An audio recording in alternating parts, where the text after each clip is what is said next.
मित्रांनो, पाहुयात Chhatrapati Shivaji Maharaj market yard लासलगावचे उपबाजार आवार विंचूर तसेच पिंपळगाव बसवंत येथील आजचे म्हणजे दिनांक 2 मे 2026चे कांदा बाजार भाव.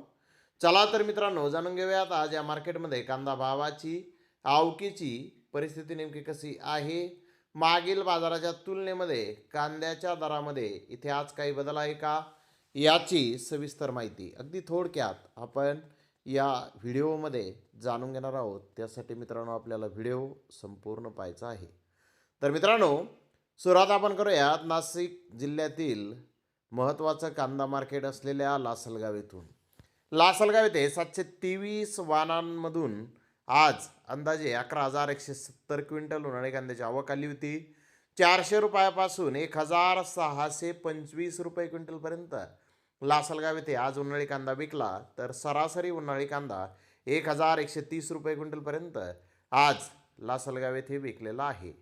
तर विंचूर येथे 561 वाहनांमधून कांद्याची आवक झाली होती. 500 रुपयापासून 1,580 रुपये क्विंटलपर्यंत विंचूर येथे उन्हाळी कांदे आज विकलेले आहेत. सरासरी उन्हाळी कांद्याचे बाजारभाव 1,100 रुपये क्विंटलपर्यंत आज विंचूर येथे निघाले आहेत. तर इकडे पिंपळगाव बसवंत येथे 1,063 वाहनांमधून उन्हाळी कांद्याची आवक झाली होती. 750 रुपयापासून 2,102 रुपये क्विंटलपर्यंत पिंपळगाव बसवंत येथे आज कांदे विकले. तर सरासरी कांदा 1,250 रुपये क्विंटलपर्यंत सरासरी कांदा आज पिंपळगाव बसवंत येथे विकलेला आहे. तर गुलटी 300 रुपयापासून 810 रुपये क्विंटलपर्यंत विकली. सरासरी गुलटीचे भाव 550 रुपये क्विंटलपर्यंत आज पिंपळगाव बसवंत येथे सरासरी गुलटी ही विकलेली आहे.